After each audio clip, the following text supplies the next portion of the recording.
चित्रा नक्षत्र में हुए।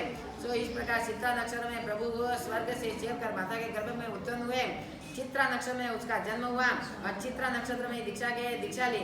चित्रा नक्षत्र में केवल ज्ञान और केवल दर्शन हुआ और चित्रा नक्षत्र में प्रभु मोक्ष में गए। श्री नेमिनाथ भगवान का जीवन और जन्म कल्याण। उस काल और उस समय में आनंद श्री नेमिनाथ प्रभु चातुर्मास का जो चौथा महीना और 7वां पक्ष था, कार्तिक बदी द्वादशी के दिन 32 अग्रक में स्थिति वाले अपराजित नामक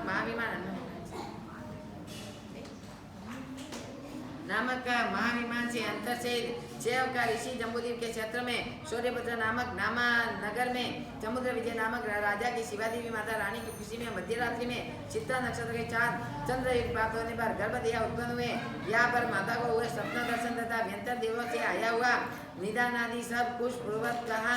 उस काल और उस समय में अरन श्री नवीनाथ प्रभु वर्षा काल के प्रथम मास और दूसरे पक्ष में श्रावण शुक्ला पंचमी के दिन 9 मास पूर्ण होने पर यावत शिखा नक्षत्र कोई आवाज नहीं करना 2 घंटा तक मौन। प्रथम मास और दूसरे पक्ष में श्रावण शुक्ला पंचमी के दिन 9 मास मुकोन तो कोई नहीं बोले 9 मास पूर्ण होने पर यावत सीता नक्षत्र में चंद्र युग प्राप्त करने पर निरोग शरीर वाली शिवा देवी की रुक्षी से पुत्र रूप उत्पन्न हुए। यहाँ जन्म महोत्सव समुद्र विजय राजा ने किया, ऐसा जानना चाहिए। यह तथा हमारे इस कुमार का नाम अरिष्ट नेमी हो, इस तरह कथन किया गया। प्रभु जब गर्भ में थे तब माता के स्वप्न में अरिष्ट रत्न में शक्र की धार देखी थी, इसी से प्रभु का अरिष्ट नेमी नाम रखा गया। अरिष्ट में आदि का अमंगल दूर होने करने के लिए, क्योंकि रिष्ट शब्द मंगलवासी है और अरिष्ट नेमी विवाहित न होने के कारण कुमार कहलाते हैं। वे विवाहित नहीं हुए। सो प्रकरण इस प्रकार है। एक दिन शिवादेवी माता ने प्रभु को विवाहावस्था प्राप्त कर देखकर कहा, ये वस्तु विवाह मंजूर करके हमारे मनोरथ पूर्ण कर। प्रभु ने कहा, माता जी सब योग्य कन्या मिलेगी तब विवाह करूंगा। प्रभु भगवान का अतुल पराक्रम।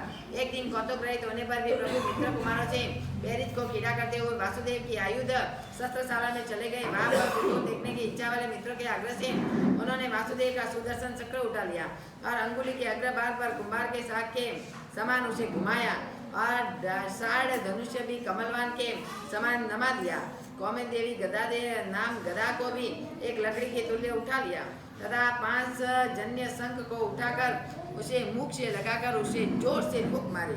प्रभु के मुख कमल से प्रकट हुए पवन द्वारा 5 जन्य शंख की आवाज से वासुदेव की हाथियों का समूह अपने बंधन स्तंभों को उखड़कर घर की पंक्तियों को तोड़ता हुआ भागने लगा तथा वासुदेव के घोड़े ही तुरंत ही अपने बंधन तोड़कर अस्त्रशाला में भागने लगे। उस वक्त उस शंखनाद से सारा शहर अति व्याकुल के साथ बहरा सा हो गया। इस प्रकार से संघवाद को सुनकर आज कोई शत्रु पैदा हो गया है, ऐसे विचार से व्याकुल चित्त वाले श्री कृष्ण महाराजा तुरंत ही आयुधशाला में आए। वहाँ पर नेमिनाथ प्रभु को देखकर मन में अचेत हुए। वह अपनी भुजा के बल की तुलना करने के लिए कृष्ण महाराज ने प्रभु से कहा, हम दोनों अपने बल की परीक्षा करें। यह कहकर प्रभु को साथ ले वह मल्ल अखाड़े में गए। वहाँ पर प्रभु ने श्री कृष्ण महाराज को कहा, हे भाई, धूल में आलोट कर बैल की परीक्षा करना अनुचित है। बल की परीक्षा करने के लिए तो आपस में एक दूसरे की भुजा का मोड़ना ही काफी है। दोनों ने यह हाथ मंजूर कर दी और वह श्री कृष्ण महाराज ने अपना हाथ पसारा। प्रभु नेमी ने उस हाथ को बैठ दिया, कमल नाव के समान तुरंत ही मोड़ दिया। फिर प्रभु ने अपना हाथ लंबाया और कृष्ण ने जब जोर लगाने पर भी प्रभु का हाथ न मुड़ा तो हाथ पर कृष्ण ऐसे लटक गए जैसे कोई वृक्ष की शाखा पर बंदर लटकता हो। उस वक्त खेत से मुख पर आई हुई दुगनी श्यामता से हरि ने यथार्थ ही अपना नाम हरि के बंदर के समान कर दिया। यह अत्यंत जोर लगाने पर भी प्रभु का हाथ जरा भी न मुड़ा और वह मन में चिंतातुर होने लगे।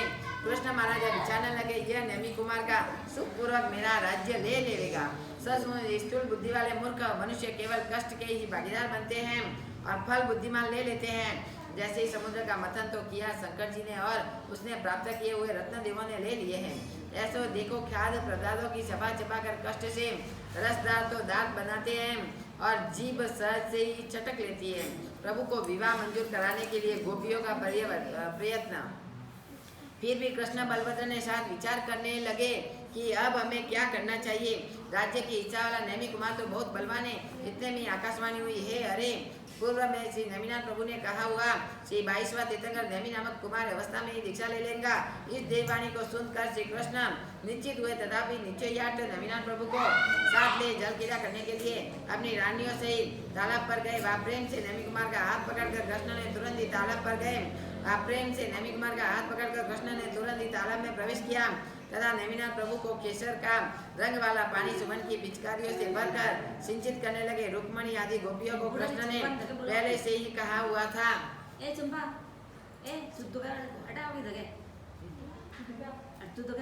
जब बातों करनी में दगे आओ रुक्मणी आदि गोपियों को हर विवाह के लिए तैयार करना। फिर उन गोपियों बातों करे जल्दी गोपियों में से कितनी एक प्रभु पर केसरी उत्तम जल समूह फेंकने लगी, कितनी एक सुंदर कोई अरे बेबी हाँ दीदी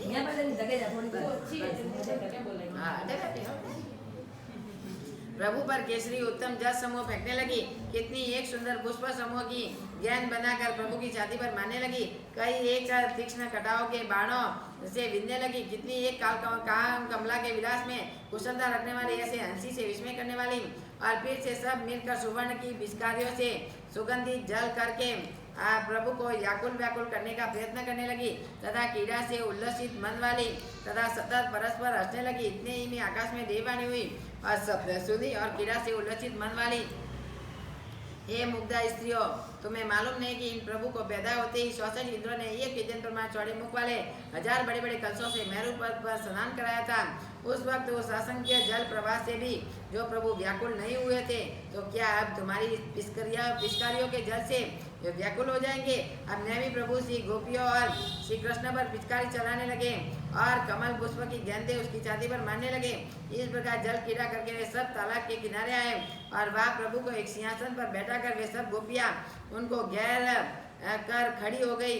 और फिर उनमें से रुक्मणी बोले, हे नेमी कुमार, तुम निर्वाह चलाने के लिए भय से विवाह नहीं कराते, यह युद्ध है, परंतु तुम्हारे भाई समर्थ हैं, उन्होंने 32,000 स्त्रियों से विवाह किए हुए और वे सब का निर्वाह करते हैं। सत्यभामा ने कहा, ऋषभदेव आदि तीर्थंकरों ने भी विवाह कराया था, राज्य सुख भोगा, फिर सुख भोगे और उन्हें प्रभु से बहुत से भी पुत्र भी हुए थे एवं अंत में वे मोक्ष में गए, परंतु तुम तो आज कोई नई मोक्ष मार्गी बने हैं। अतः हे अरिष्ट नेमी, तुम खूब विचार करो। हे देवर, तुम ग्रस्त मन की सुंदरता को जानकर बंधुजनों को शांत करो। फिर जाम्बवती तुरंत बोली कि हे नेमी कुमार, सुनो, पहले भी हरिवंश कुल में भूषण समासी मुनीश्वर स्वामी 20वें तीर्थंकर हुए। उन्होंने श्री ग्रस्तवाद में रहकर तो पुत्र उत्पन्न होने के बाद दीक्षा अंगीकार की थी और मोक्ष में गए थे। फिर पद्मावती ने कहा कि हे कुमार, इस संसार में निश्चय ही स्त्री बिना मनुष्य की कुछ शोभा नहीं होती है। स्त्री रहित मनुष्य का कोई विश्वास भी नहीं करता है, क्योंकि स्त्री रहित मनुष्य विट कहलाता है।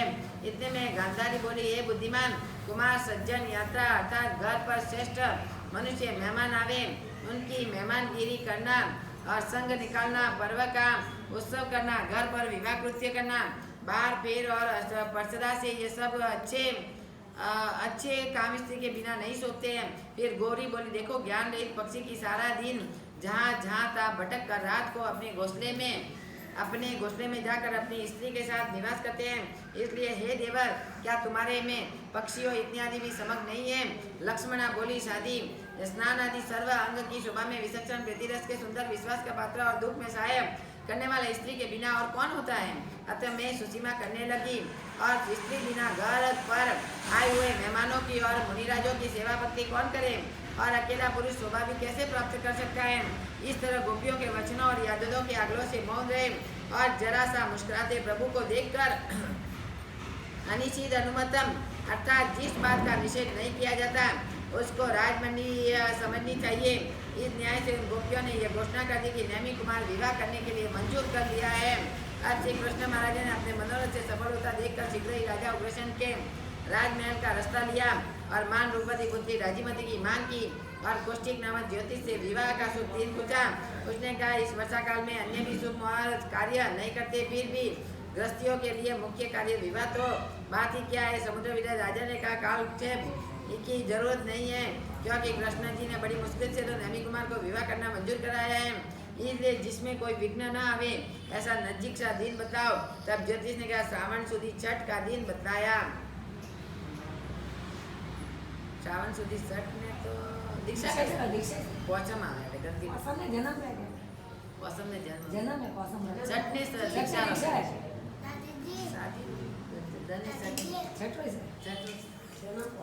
हाँ पौसम ने जन्म सावन सुदी छठ का दिन बताया और प्रभु का विवाह उत्तम श्रृंगार युक्त प्रजा को अर्चित करने वाले रथ में बैठे हुए, उत्तम सत्र धारण कराए हुए, समुद्र विजयादि 10 दसाई और केशव बलभद्र और विशिष्ट परिवार वाले तथा शिवादेवी आदि स्त्रियों से जिसके धवल मंगल गीत गाए जा रहे हैं, ऐसे नेमी कुमार ब्यावनी को चले। आगे जाकर नेमी कुमार अपने रथवान से पूछा, यह पताकाओं से सुशोभित महल किसका है? रथवान अंगुली उठाकर बोला, यह आपके ससुर राजा उग्रसेन का महल है और वे सामने खड़ी 2 लड़कियां परस्पर बातें करी है। वे आपकी पत्नी राजीमती की चंद्रनना और मुगलोचना दोनों सहेलियां है। उस वक्त नेमी कुमार को देख मुगलोचना चंद्रनना को कहने लगी, ये सखी स्त्रियों में तो एक राजीमती ही प्रशंसनीय है और जिसका हाथ यह ऐसा दूल्हा पकड़ेगा। चंद्रनना मुगलोचना से बोली, यदि विज्ञान में निपुण विद्याता भी ऐसी अद्भुत रूप राशि वाली मनोहर राजीमती को बनाकर ऐसे उत्तम वर के साथ उसका मेल न मिलावे तो ये क्या प्रतिष्ठा प्राप्त करे। इधर बाजों का बांध नाच सुनकर राजीमती भी माता के घर से निकलकर वहां पर आ पहुंची। सहेलियों के बीच में आकर राजीमती बोली, सखियों, आडंबर सहित आते हुए वर राजा को तुम अकेली देख रही हो क्या? मैं नहीं देख सकती क्या? यह कहकर बलपूर्वक अपने बीच में खड़ी ये रथाऊ नेमी कुमार को आते देख आश्चर्य की दिखाने लगी। क्या ये पाताल कुमार है या स्वयं कामदेव है अथवा इंद्र है या मेरे पुण्यों का समूह मूर्तिमान को नष्ट कर आया है? जिस विधाता ने सौभाग्य गुण राशि वाले ईश्वर का निर्माण किया है, मैं उसके हाथों पर बार फेर करती हूँ। इतने में मृगलोचना ने भले प्रकार राजीमती का मनोगत भाव जानकर प्रीतिपूर्वक हास्य से चंद्रनना से कहा, ऐसा कि चंद्रनना, यद्यपि यह वर सर्वगुण संपन्न है तथापि इसमें एक दूषण तो ये, किंतु इस वर को चाहने वाली राजीमती के सुनते हुए कहा नहीं जा सकता। फिर चंद्रनना ने भी कहा, हे सखी मृगलोचना, मुझे भी यह दूषण मालूम है और इस वक्त तो मौन ही रहना चाहिए। यह सुनकर राजीमती लज्जा से मध्यमता दिखलाई हुई बोली, हे सखियों, भुवन में अद्भुत भाग्यवती किसी की भी कन्या का यह बर्ताव हो, परंतु सर्व गुण सुंदर ऐसे इस वर में जो दूषण बताया जाता है वह सचमुच ही दूध में पूरे बदलाने के समान है। फिर दोनों सखियों विनोद पूर्वक बोली, हे राजीमती, प्रथम तो वर और वर्णमाला होना चाहिए, दूसरे गुण तो परिचय होने के बाद ही मालूम पड़ेंगे, परंतु ये गोरपन तो इसमें काजल के समान है। यह सुनकर ईर्ष्या सहित राजीमती सखियों को कहने लगी, आज तक मुझे यह भ्रम था कि तुम दोनों चतुर हो, परंतु आज तक भ्रम दूर हो गया, क्योंकि ये सर्व गुणों का कारण रूप जो श्यामता से उसे भूषण होने पर तुम दूषण तैयार कथन करती हो, यह तुम सावधान होकर सुनो। श्यामता और श्याम वस्तुओं का आश्रय करने में कैसे गुण रहे हुए और केवल गौर पड़ने में कैसे दूसरे हैं। पृथ्वी, चित्रावेल, अगर, कस्तूरी, मेघ, आँख की केश, कसोटी, स्याही और रात्रि, ये सब काली वस्तुएं माप फल वाली होती है। ये श्यामता में गुण बतलाते हैं तथा कपूर में कोयला, चंद्र में छिन्न, आँख में कीकी, भोजन में काली मिर्च और चित्र में रेखा, ये वस्तु यद्यपि श्याम रंग वाली है यथापि सफेद वस्तुओं की शोभा बढ़ाने वाली है, तो ये श्यामता का आश्रय में गुण समझना चाहिए। ये सफेद वस्तुओं के दूषण देखो, नमक खारा है, बर्फ दहनकारी होता है, सफेद शरीर वाला रोगी होता है, चूना भी परवश की गुण वाला है, क्योंकि यह पान में मिलने पर ही रंग देता है। अब पशुओं की पुकार और भगवंत की करुणा। जिस वक्त इस सखियों में यह वार्तालाप हो रहा था, उसी वक्त पशुओं की करुणा पुकार सुनकर श्री नेमिनाथ प्रभु तिरस्कार कर युक्त बोले कि हे रथवान, ये कैसा आर्तदान सुनाई देता है। रथकाल बोला, महाराज, आपके विवाह में भोजन के लिए एकत्रित किए पशुओं का ये वाड़ा है। जीव दयारी टिप नहीं करता, जीव दयारी टिपो नहीं करता, क्यों?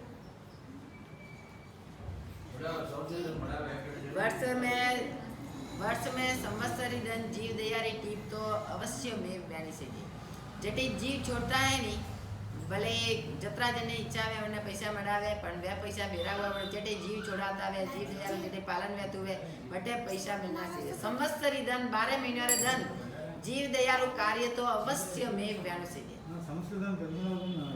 प्रतिक्रमण नहीं, भले लगावना रहते हैं कि ना लगावे के नहीं। 11,000 ने 11,000 मोराव लगजो, मारे संसारी बहन है जयश्री बहन नितेश कुमार अहमदाबाद वाला 11,000 मनाना पर लगजो, पहला लखो तो काले। उसरा रथवाद बोला, महाराज, आपके विवाह में भोजन के लिए एकत्रित किए पशुओं का ये वाड़ा है। सारथी की बात सुनकर प्रभु विचारने लगे, प्रभु को भी जीव दया के प्रति कितना प्रेम था, जिसको जितना लिखाना हो, ऐसा कुछ नहीं है। 2000 निकालो, 5000 निकालो, जितना भी पैसा इकट्ठा जहाँ जीव छोड़ते हो वहाँ आप पैसा जाके दे दो, फिर कितना लाभ मिलता है 12 महीने में एक बार। हाँ, कतल खाने भले भेजाओ, कुछ भी करवाओ, पैसा जहाँ अच्छी अच्छी व्यवस्था होती है वहाँ रखो। लेकिन वर्ष में जीव दया का कार्यक्रम तो जीवों की विराधना अपन लोग वर्ष में कितनी करते हैं। तो जीव दया का कार्यक्रम इतना चढ़ावा जब बोलते हो, लेकिन जीव दया का नहीं है तब तक कुछ नहीं है। दया ही धर्म का मूल है। वास्तव में धर्म तो दया का ही है, दया धर्म का मूल है। पाप मूल अभिमान, तुलसी दया न छोड़िए, जबलक घट में प्राण। वैष्णव में भी दया धर्म का मूल कहा है, तो अपने जैन कुल में तो दया कितनी है। तो वर्ष में एक बार संवत्सरी के दिन हर जगह होती है, संवत्सरी के दिन हर जगह लाखों रुपए की जीव दया की टिप होती है। तो जिसको जितना भी लिखाना हो, कल आप ऐसा करना, संवत्सरी के दिन आज करना होगा, आज कल से करना। अभी थोड़े कतल खाना हटे एक दिन बंद करे, एक दिन को तो नहीं वे तो कते बीजा ठिकाने मिला दे, कोई नहीं वो जो वे 11,000 वे लग जो ये रविवार से करे हो, शनिवार ने नहीं करता। हाँ, रोज शनिवार लोग नहीं खाता। मैं काले गणेश चौथ नहीं, काले नहीं खाए। 11,000 मेला लग जो, बस शुरुआत भी कर जो, वती बिजोर करने लग जाने लगावना है। रथ वाला बोला, और आपके देखो अभी नेमी कुमार भी पशुओं की पुकार करके सुन के अपनी शादी ही रुकवा दी। इतनी पशुओं के ऊपर दया थी प्रभु नेमिनाथ भगवान को, ये एकत्रित किए हुए पशुओं का ये वाड़ा है।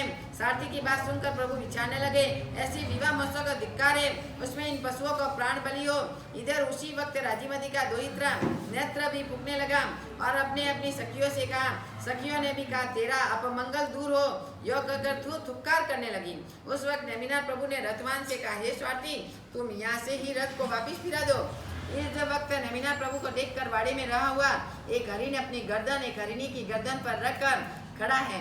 उस पर कवि घटना करता कि हे मानो प्रभु को देख हरिण कहता, हे प्रभु, मेरे हृदय को हरण करने वाली इस हरिणी को मत मारो। हे स्वामी, हम अपने मरण से भी अपनी प्रियतमा का विरह दुख अति दूसरा है। प्रभु का मुख देख मानो हरिणी भी हरिण से कहती है, ये तो प्रसन्न मुख वाले 3 लोग के नाते अकारण बंधु में इसलिए है वल्लभ, इन्हें सर्व जीवों के रक्षण की विनती करो। तब मानव पत्नी से प्रेरित हरिण नेमिनाथ प्रभु को कहने लगा, हे प्रभु, हम झरनों का पानी पीने वाले, जंगल का घास खाने वाले और जंगल में ही रहने वाले ऐसे हर निरपराधियों के जीवन का रक्षण करो। इस प्रकार समस्त पशुओं से प्रार्थना की। तब प्रभु ने कहा, हे पशु रक्षकों, इन पशुओं को छोड़ दो और छोड़ दो, मैं विवाह नहीं करूंगा। प्रभु श्री नेमिनाथ के वचन से प्रभु पशु रक्षकों ने उन पशुओं को छोड़ दिया। सारथी में भी रथ को वापिस फेर लिया। यहाँ पर भी फिर कवि कहता है, जो कुरंग हरिण चंद्रमा के कलंक में, राम सीता के विरह में और नेमिनाथ प्रभु से राजीमती के त्याग में कारणभूत बना, क्योंकि जब सीता भी हरिण को देख के उनको पकड़ के लेके गई और राजीमती भी कह रही है कि ये हरिण एक कलंक रूप है, सचमुच कुरंगी रंग में भंग करने वाला है।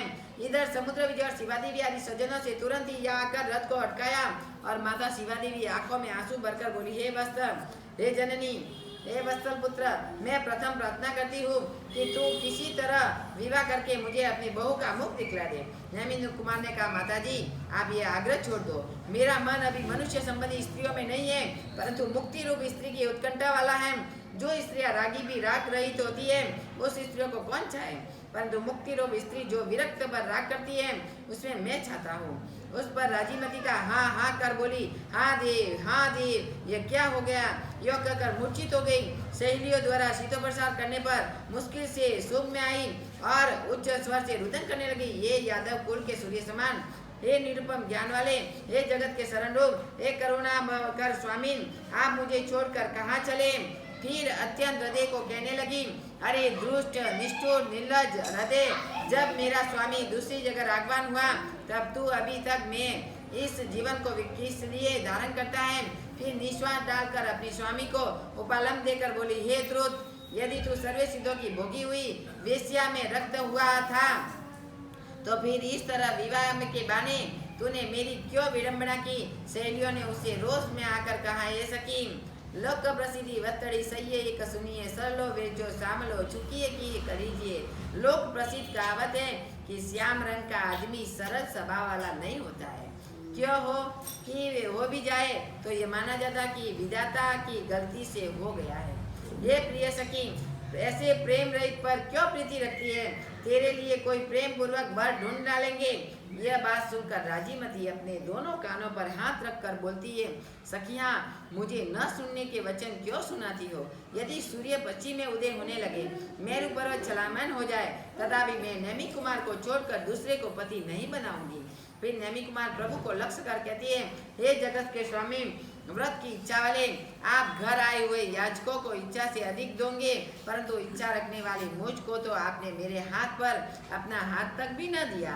अब विरक्त होकर बोलती है, हे प्रभु, यद्यपि आपने अपना हाथ इस विवाहोत्सव में मेरे हाथ पर नहीं रखा, तो दीक्षा महोत्सव में यह हाथ मेरे सिर पर होगा। इधर से नेमी कुमार को परिवार सहित समुद्र विजय राजा कहने लगे, ऋषभदेव आदि जिनेश्वर की विवाह करके मोक्ष में गए हैं, तो क्या हे कुमार, तुम्हारा ब्रह्मचारी का पद कुश से भी ऊंचा होगा? यह सुनकर नेमी कुमार ने कहा, पिताजी, मेरे भोगावली कर्म क्षीण हो गए हैं, तथा जिसमें एक स्त्री के संग्रह में अनंत जीव समूह का सार होता है, तो संसार तो दुखमय बनता है। उस विवाह में आप तो इतना आग्रह क्यों होता है? या कवि उपेक्षा करता कि मैं न मानता हूँ कि स्त्रियों से विरक्त से नेमिनाथ प्रभु विवाह के बहाने से यहाँ आकर पूर्व के प्रेम से राजीमती को मोक्ष ले जाने का संकल्प कर गए थे। प्रभु की दीक्षा और केवल ज्ञान। दक्ष श्री नेमिनाथ प्रभु 300 वर्ष तक कुमारपन में ग्रस्त अवस्था में रहे। इतने में ही लोकांतिक देवों ने आकर इस प्रकार की इष्टवाणियों से कहा, हे कामदेव को जीतने वाले, सर्व जीवों को अभिदान देने वाले प्रभु, आप जयवंत रहो और सर्व के कल्याण के लिए तीर्थ की प्रभुति करो। प्रभु वार्षिक दान देकर दीक्षा ले तीनों भुवन को आनंद देंगे। यह कहकर लोगों ने समुद्र विजय राजा आदि को उत्साहित किया। फिर सब संतुष्ट हुए, गोत्रियों का धन बांट कर दिया। संवत्सरी दान विधि से वीर प्रभु के समान ही जान लेना चाहिए। इस वर्षा काल का पहला महीना था, दूसरा पक्ष था, अतः श्रावण मास के शुक्ल पक्ष की छठ के दिन प्रथम पहर में उत्तराकुरा नामक पालकी में बैठे हुए, जिसके सामने देव, मनुष्य और असुरों का समूह चल रहा था, यावत द्वारवती द्वारिका नगरी के मध्य भाग से निकलकर रेवत नामक उद्यान की ओर चल जाते हैं। वहां जाकर अशोक वृक्ष के नीचे पालकी ठहरवाकर उसमें से नीचे उतरते हैं। फिर अपने हाथ से वस्त्राभूषण उतारते हैं और अपने हाथ से पंचमुखी लोसकर 24 छठ की तपस्या करके चित्रा नक्षत्र में चंद्रयोग आ जाने पर इंद्र का दिया हुआ एक देवद्र से वस्त्र लेकर 1000 पुरुषों के साथ ग्रह का त्याग कर श्री नेमी कुमार अनगाता है प्राप्त हो गए, अर्थात दीक्षित हो गए। अरन श्री नेमिनाथ प्रभु 54 अवरत तक निरंतर शरीर को वचरा कर रहे थे। 55 में दिन रात्रि में वर्तते हुए वर्षकाल में दिशे मास में 5वें पक्ष में अर्थात अश्विन मास के अमावस्या के दिन के पिछले बार में गिरनार ऊपर के पर्वत के शिखर पर वेद नामक वृक्ष के नीचे 24 अट्टम का तप किए हुए चित्रा नक्षत्र में चंद्र योग आने पर शुक्ल ध्यान के प्रथम के 2 वेदों का ध्यान करते हुए प्रभु को केवल ज्ञान और केवल दर्शन प्राप्त हो। बोली श्री नेमिनाथ भगवान की जय। अब वे सर्व जीवों के भावों को जानते हुए देखते हुए विचरने लगे। इस तरह प्रभु को देवताचल पर शास्त्रा भवन में केवल ज्ञान उत्पन्न हुआ और तब उद्यान पालक ने श्री कृष्ण देव के पास जाकर बधाई दी। वे सुनकर श्री कृष्ण महाराज बड़े भारी आडंबर से प्रभु को वंदन करने आए। उस वक्त राजीमती भी वहां आई और प्रभु की धर्म देशना सुनकर वर्धत राजा ने 2000 राजों के साथ व्रत ग्रहण कर दीक्षा ली। श्री कृष्ण महाराजा आदि राजीमती के स्नेह का कारण पूछने पर प्रभु ने धनवती के भव से लेकर उसके साथ का अपना 9 भव का संबंध कर सुनाया।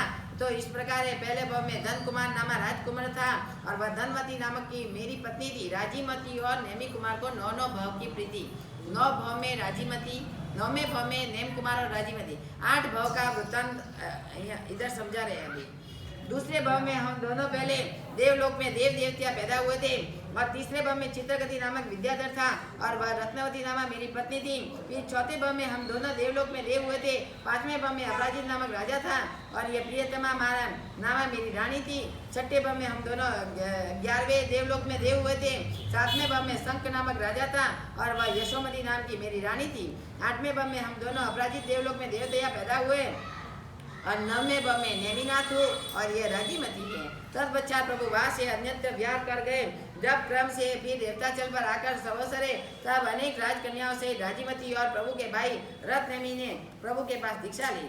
एक दिन राजीमती प्रभु को वंदन करने जा रही थी और परंतु मार्ग में वर्षा होने के कारण एक गिरी गुफा में दाखिल हो गई। उसी गुफा में पहले से ही रत्ननेमी को न जानकर उसने भीगे हुए वस्त्र अपने शरीर पर से उतारकर सुखाने के लिए वहां फैला दिए और देवांगनाओं के रूप को भी फीका करने वाली साक्षात कामदेव की रमणी के समान राजीमती को वस्त्र रहित देखकर मानो भाई के वैर से कामदेव के बाणों से पीड़ित हुआ वह रत्ननेमी कुल लज्जा छोड़कर एक धैर्य पकड़कर राजीमती से कहने लगी, हे सुंदरी, सर्वांग भोग सहयोग के योग्य और सौभाग्य के निदान रूप इस कोमल शरीर को तू तप करके क्यों सुखाती है? इसलिए हे भद्र, तू इच्छा पूर्वक यहाँ और हम दोनों अपना जन्म सफल करें, फिर अंत में हम तपोविधि का आचरण कर लेंगे। माँ सती राजीमती यह सुनकर और उसके देखकर अद्भुत धैर्य धारण कर, हे मानुबा, तू नरक के मार्ग का अभिलाष करने कर क्यों करता है? सर्व सार्वध्य का त्याग करके फिर से उसकी इच्छा करने को हुए उसे लज्जा नहीं आती है और आगंतक कुल में जन्मने वाले चिरियन सर्प में भी सब वमन किए हुए पदार्थ को नहीं इच्छते, तब फिर क्या तू उनने भी अधिक नीच है? इस प्रकार के राजीमती के वचनों को सुनकर बोध को प्राप्त को रत्ननेमी मुनि भी श्री नवीनाथ प्रभु के पास जाकर अपने अतिचारों की आलोचना कर घोर तपस्या करके मोक्ष गए। राजीमती भी चरित्र आराधन कर अंत में मोक्ष शैया पर आरूढ़ हो गई और बहुत समय से प्रार्थित श्री नवीनाथ प्रभु के शाश्वत सहयोग को उसने प्राप्त कर लिया और राजीमती 400 वर्ष तक गृहस्थवास में रही, 1 वर्ष तक सतमत प्रयाग में रही और 500 वर्ष तक केवली प्रयास पालकर मुक्ति गई। प्रभु का परिवार नेमिनाथ भगवान से भी पहले मोक्ष में गई राजीमती। प्रभु का अभी परिवार कितना है? अरण्य नेमिनाथ प्रभु के 18 गण और 18 ही गणधर थे। वरदत्ता दिया 18,000 साधुओं की उत्कृष्ट संपदा हुई। आर्य यक्षिणी प्रमुख 40,000 उत्कृष्ट। इधर नेमि कुमार को परिवार सहित समुद्र विजय राजा कहने लगे। ऋषभ देव आदि जिनेश्वर भी विवाह करके मोक्ष में गए। तो क्या है कुमार, तुम्हारा ब्रह्मचारी का पद सुन से हुए ऊंचा होगा? यह सुनकर नेमिनाथ ने कहा, पिताजी, मेरे भोग वाले कर्मक्षयी हो गए हैं तथा जिस में एक स्त्री के संग्रह में अनंत जीव समूह का सहार होता है, जो संसार को दुखमय बनाता है, उस विवाह में आप तो इतना आग्रह क्यों होता है? या कभी उत्प्रेक्षा करता है कि मैं मानता हूँ कि स्त्रियों से विरक्त श्री नवीनाथ प्रभु विवाह के बहाने से यहाँ आकर पूर्व के प्रेम से राजीमती का मोक्ष ले जाने का संकेत कर गए। प्रभु की दीक्षा और केवल ज्ञान 10 श्री नवीनाथ प्रभु 300 वर्ष तक कुमारपाल में गृहस्थ में रहे। इतने में ही लोकांतिक देवों ने आकर इस प्रकार की इष्ट वाणियों से कहा कि कामदेव को जीतने वाले सर्व जीवों को आवेदन देने वाली प्रभु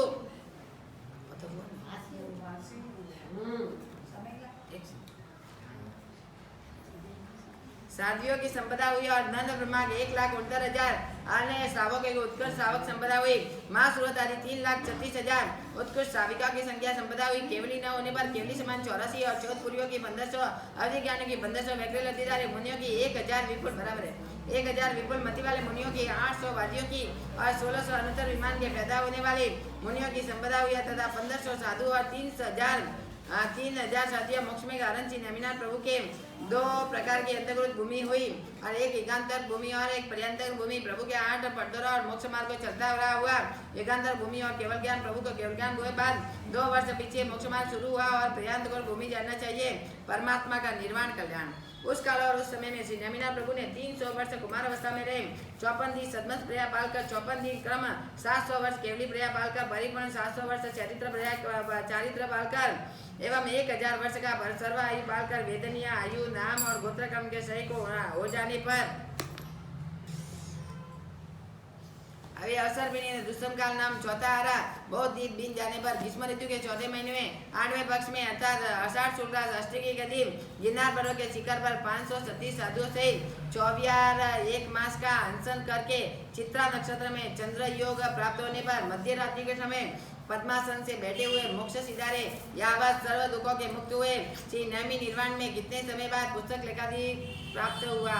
अभी नेमिनाथ भगवान को निर्वाण बोले श्री नेमिनाथ भगवान की आरन श्री नेमिनाथ अरिष्ट नवी निर्वाण यावत बाद सर्व दुखों को मुक्त हुए। उन्हें 84,000 वर्ष बीतने बाद 85,000 वर्ष के 900 वर्ष बीते बाद 10वीं चक्के का यह 80 वर्ष चाहता है तथा श्री नेमिनाथ के निर्वाण बाद 84,000 वर्ष पीछे वीर प्रभु का निर्वाण हुआ और 83,750 वर्ष पार्श्वनाथ प्रभु का निर्वाण हुआ। और अपनी बुद्धि से जान लेना इस प्रकार नेमी चंद्र में पूर्ण अभी तीर्थंकर भगवंतों का अंतर काल एक 24 तीर्थंकर का 3 तीर्थंकर का तो अभी पार्श्वनाथ भगवान के निर्वाण के बाद 250 वर्ष बाद महावीर स्वामी भगवान का निर्वाण हुआ और 680 वर्ष बाद सिद्धांत लिखे गए। श्री नेमिनाथ और महावीर स्वामी के 84,000 ना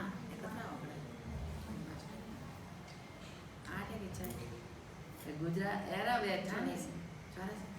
84,000 वर्ष का अंतर है और बाद में 150 नहीं 180 वर्ष से सिद्धांत लिखे गए। श्री पार्श्वनाथ स्वामी के निर्वाण के बाद 250 वर्ष श्री महावीर देव का निर्वाण हुआ। बाद 780 वर्ष से सिद्धांत लिखे गए। अने पल्योपम श्री मुनीश्वर स्वामी के और श्री महावीर स्वामी के 11,84,000 वर्ष का अंतर है। 50,680 वर्ष से सिद्धांत लिखे गए। श्री मल्लीनाथ जी और श्री महावीर स्वामी के 1,000 करोड़ 65,84,000 वर्ष का अंतर है। 50,680 वर्ष से सिद्धांत लिखे गए। श्री हरनाथ जी और महावीर स्वामी के 1,000 करोड़ 65,84,000 वर्ष का अंतर है। 50,680 वर्ष से सिद्धांत लिखे गए। श्री कुंतुनाथ और महावीर स्वामी के पल्योपम का 14 भाग और 65,000 और 84,000 वर्ष तक अंतर है, उसका 780 वर्ष से सिद्धांत लिखे गए। श्री शांतिनाथ जी और महावीर स्वामी के पौन पल्योपम और 65,84,000 वर्ष का अंतर है और 50,780 वर्ष से सिद्धांत लिखे गए। श्री धर्मनाथ जी और महावीर स्वामी के 6 सागरोपम 65,84,000 वर्ष का अंतर है और 50,780 वर्ष से सिद्धांत लिखे गए। श्री आनंद नाथ जी के महावीर स्वामी के 7 सागर और 65,84,000 वर्ष का अंतर है। 50,780 वर्ष से सिद्धांत लिखे गए। श्री विमल नाथ जी और श्री महावीर स्वामी के 16 सागर 65,84,000 वर्ष का अंतर है। बाद 780 वर्ष से सिद्धांत लिखे गए।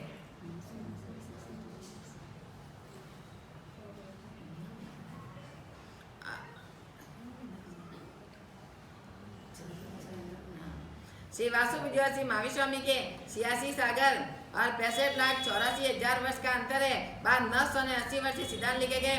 श्री शेषनाथ जी और श्री महावीर स्वामी के 100 सागर 65,84,000 वर्ष का अंतर है। बाद 980 वर्ष सिद्धांत लिखे गए। श्री शीतलनाथ जी और महावीर स्वामी के 42,000 वर्ष है और 8.5 मास कम 1 करोड़ सागर का अंतर है। तत्पश्चात 980 वर्ष सिद्धांत लिखे गए। श्री सुविधिनाथ जी और श्री महावीर स्वामी के 42,000 3 वर्ष नहीं 3 वर्ष 8.5 मास 1 क्रम 10 करोड़ सागर का अंतर है। तदंतर 980 वर्ष से सिद्धांत लिखे गए। श्री चंद्र प्रभु जी और महावीर स्वामी के 42,000 वर्ष और 3 वर्ष 8.5 मास कम 100 करोड़ सागर का अंतर है। तदंतर 980 वर्ष से सिद्धांत लिखे गए। श्री सुभाषोजी नाथ जी के श्री महावीर स्वामी के 42,000 3 वर्ष 8.5 मास कम 1,000 करोड़ सागर का अंतर है। उसके बाद 980 वर्ष से सिद्धांत लिखे गए। श्री पद्म प्रभु जी और श्री महावीर स्वामी के 42,000 3 वर्ष 8.5 मास कम 10,000 करोड़ सागर का अंतर है। उसके बाद 980 वर्ष से सिद्धांत लिखे गए। श्री सुमतीनाथ जी और श्री महावीर स्वामी के 42,000 3 वर्ष 8.5 मास 1 लाख करोड़ सागर का अंतर है। तत्पश्चात 980 वर्ष से सिद्धांत लिखे गए। श्री अभिनंदन स्वामी और श्री महावीर स्वामी के 42,000 3 वर्ष 8.5 मास कम 10 लाख करोड़ सागर का अंतर है। 980 वर्ष से सिद्धांत लिखे गए। श्री संभवनाथ जी और श्री महावीर स्वामी के 42,000 3 वर्ष 8.5 मास कम 20 लाख करोड़ सागर का अंतर है और तदंतर 980 वर्ष से सिद्धांत लिखे गए। श्री अजित नाथ जी के श्री महावीर स्वामी के 42,000 3 वर्ष 8.5 मास कम और 50 लाख करोड़ सागर का अंतर है। तत्पश्चात 980 वर्ष से सिद्धांत लिखे गए। श्री ऋषभदेव स्वामी और महावीर प्रभु के 42,000 3 वर्ष 8.5 मास 1 कोड़ी सागर का अंतर। तत्पश्चात 980 वर्ष से सिद्धांत पुस्तक आरूढ़ हुआ।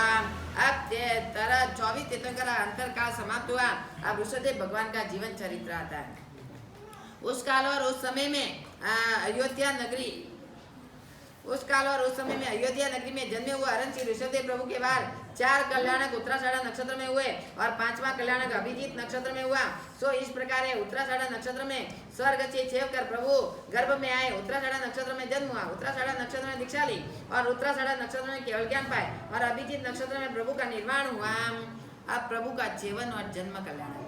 उस काल और उस समय में श्री कौशल श्री ऋषभदेव प्रभु ग्रीष्म रात्र के 4थे मासे 7वें पक्ष में आषाढ़ मास की कृष्ण शोक के दिन 33 सागरोपम की स्थिति वाले सर्वासीत नामक महाविमान से अंतर से चेव कर इसी जम्बूद्वीप के भरत क्षेत्र में इक्ष्वाकु भूमि में नाभि नामक कुलकर की मरुदेवा माता स्त्री की कुक्षी में मध्य रात्रि के समय दिव्य आराधि का त्याग कर गर्भ रूप का उत्पन्न हुआ। अरहन कौशलिक श्री ऋषभदेव प्रभु गर्भ में भी तीन ज्ञान सहित थे। उसके द्वारा या मैं यहाँ से चलूंगा ये जानते थे। मरुदेवी माता ने सपना देखे 11वें इत्यादि गए वसह इत्यादि गाथा कहकर श्री वीर प्रभु के चरित्र समान ही जान लेना चाहिए। परंतु यह इतना विशेष है कि मरुदेवी माता ने प्रथम ऋषभ को मुख में प्रवेश करते हुए देखा और दूसरे जिनेश्वर की माता प्रथम हाथी को देखा है। वीर प्रभु की माता ने प्रथम सिंह को देखा था। वीर प्रभु की माता ने और मरुदेवी ने सपनों की हकीकत नाभि कुलकर को से, क्योंकि उस समय सपन बालक भी नहीं थे और इससे नाभि कुलकर के ही स्वयं सपनों का फल का उस काल और उस समय में अरहन कौशलिक श्री ऋषभदेव प्रभु का ग्रीष्म ऋतु के प्रथम मास में पहले पक्ष में अर्थात चैत्र मास की कृष्ण अष्टमी के दिन 9 महीने परिपूर्ण होने पर यावत उत्तराषाढ़ नक्षत्र में चंद्रयुग प्राप्त होने पर जन्म हुआ। बोले श्री ऋषभदेव भगवान की। उसके बाद का सर्ववृत्तांत देव दिव्यों से वसुधारा की पुष्टि के तक वहां तक उसमें बंदीजनों को छोड़ देने की मनोमान और वर्धन की और दान छोड़ देने से आदि कुल मर्यादा की हकीकत वर्ज कर बाकी का सब कुछ वृत्तांत पूर्वोक्त प्रकार के श्री महावीर प्रभु के जन्म समय का था। उसी तरह कहना चाहिए वह देवलोक में छेद कर अद्भुत रूपवान अनेक देव दिव्यों से परिवर्त सकल गुणों तथा युगलिक मनुष्य से अति उत्कृष्ट और अनुक्रम से वृद्धि प्राप्त करने हुए श्री ऋषभदेव प्रभु आहार की इच्छा होने पर देवताओं द्वारा अमृत रस से सिंचित की हुई रस वाली अंगुली अंगुष्ठ मुख में रखकर चूसते हैं। इसी तरह दूसरे तीर्थंकर के लिए भी बाल्यकाल जानना चाहिए। दूसरे तीर्थंकरों के बाल्यावस्था बीतने पर अग्नि पर पके हुए आहार का भोजन करते थे, परंतु ऋषभदेव प्रभु तो दीक्षा ली तब तक देवों द्वारा लाए हुए उत्तर कुरुक्षेत्र से कल्पवृक्ष के फलों से ही भोजन किया था। इक्ष्वाकु वंश की स्थापना। अब प्रभु की उम्र 1 वर्ष से कुछ कम ही थी तब प्रथम जिनेश्वर वंश की स्थापना करना यह इंद्र का आचार है। ऐसा विचार कर और खाली हाथ से प्रभु के पास कैसे आऊं यह सोचकर इंद्र एक बड़ा गन्ने का रस लेकर नाभि कुलकर की गोद में बैठे हुए प्रभु के पास आकर खड़ा हुआ। उसी वक्त इक्ष का गन्ना देखकर हर्षित होकर प्रभु ने हाथ पसारा। आप गन्ना खाएंगे? यो कहकर प्रभु के हाथ में गन्ना देकर इक्षु के अभिलाष से प्रभु का वंश इक्ष्वाकु वंश कहा गया। उसके पूर्वज श्री इक्षु के अभिलाष वाले थे, अतः उसका गोत्र काश्यप था। यो कहकर इंद्र ने प्रभु के वंश की स्थापना की।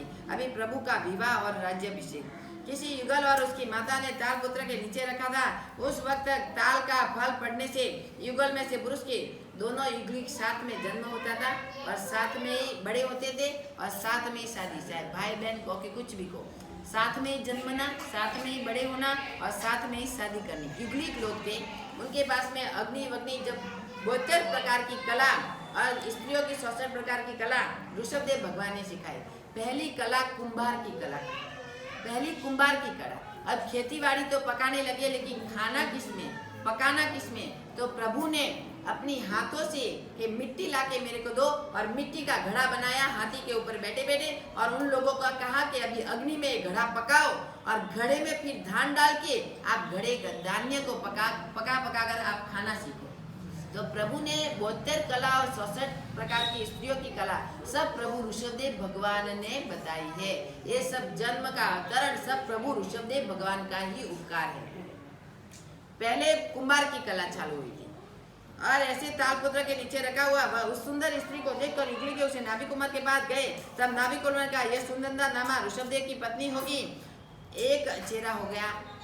ऐसे आश्चर्य के भाई दोनों युगलिक साथ में जन्मे थे। कोई ताल पत्र का वृक्ष ऊपर गिरा तो वो युगलिक मर गया और उसकी पत्नी थी सुनंदा, वो रह गई। तो प्रभु की 2 पत्नी है, सुनंदा और सुमंगला। पहले सुमंगला तो पहले से एक साथ में युगलिक की तरह उत्पन्न हुई थी और दूसरी सुनंदा वो दूसरे युगलिक की पत्नी थी। वो युगलिक मर गया, इसलिए उसको मनुष्य लोक में लाया गया और उसको प्रभु के साथ शादी करवाई। इसलिए सुनंदा और सुमंगला 2 पत्नियां थी ऋषभदेव भगवान। सुमंगला के साथ बढ़ते हुए प्रभु युवा अवस्था को प्राप्त हुए। इंद्र भी प्रथम जिनेश्वर का विवाह कृत्य कराना अपना कर्तव्य समझकर करोड़ों देव देवियों सहित तथा प्रभु आकर वर संबंधी कार्य स्वयं किया और दोनों कन्याओं का वधु संबंधी कार्य इंद्राणी और देवियों ने किया। फिर उन दोनों स्त्रियों के साथ भोगते हुए प्रभु को 6 लाख पूर्व बीतने पर सुमंगला ने भरत और ब्राह्मी युगल को जन्म दिया। सुमंगला दोनों साथ में जन्मते हैं और सुनंदा ने बाहुबली और सुंदरी रूप को युगल को जन्म दिया। फिर क्रम से सुमंगला ने 49 पुत्रों को जन्म दिया। 100 बेटे थे प्रभु के। अरन कौशलिक ऋषभदेव पर काश्यप गोत्र के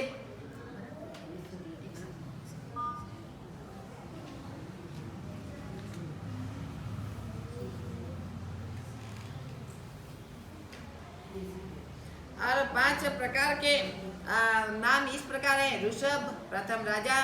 ऋषभदेव भगवान के 5 नाम है। कभी भी प्रश्न आए ना तो आप विचार करना, 5 नाम है उसके। प्रथम ऋषभ, प्रथम राजा, प्रथम भिक्षासर, प्रथम जीन और प्रथम तीर्थंकर।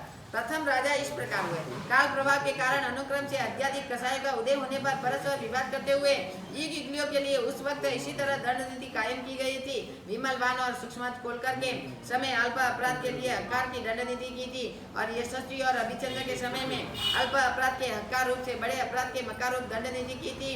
अब प्रभु ने हमारा भी ऐसा ही राजा हो। प्रभु ने कहा ऐसे राजा के लिए नाभि कुलकर के पास जाकर प्रार्थना करो। इगलिकर ने नाभि कुलकर के पास जाकर प्रार्थना की।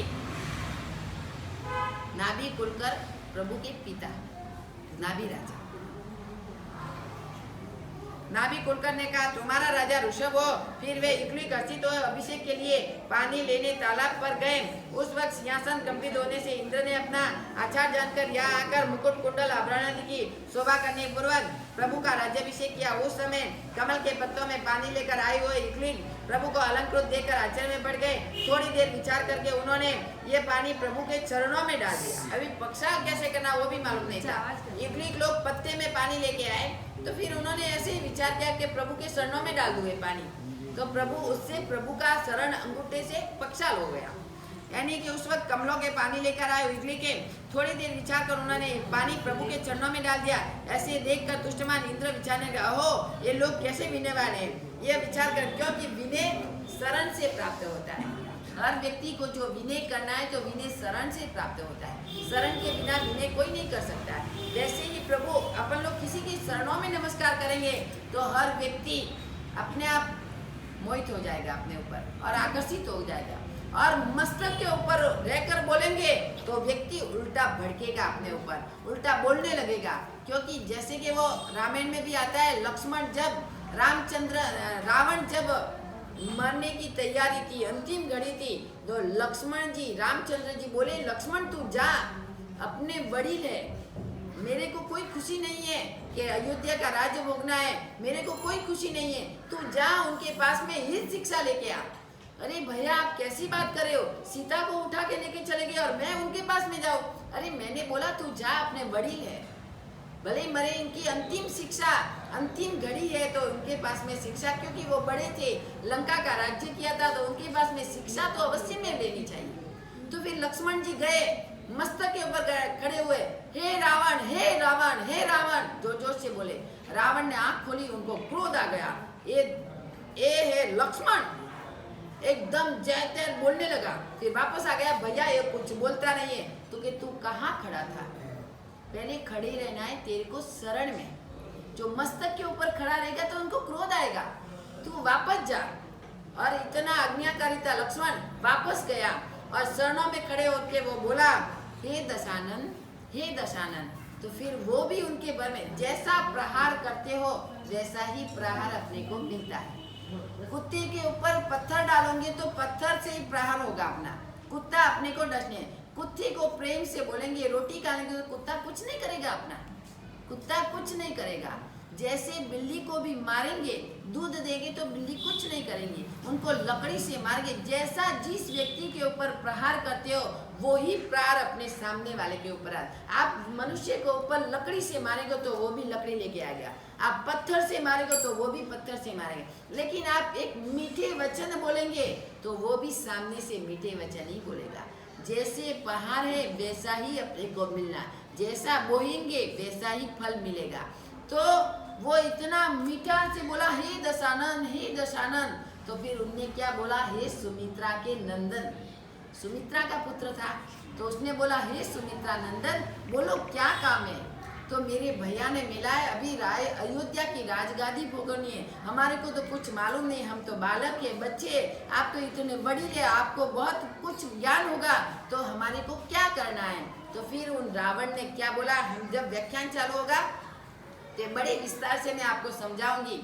जानने योग्य है कि 3 शब्द उन रावण ने 3 ही शिक्षा कैसी दी, वो शब्द अपने जीवन के लिए भी बहुत उपयोगी है।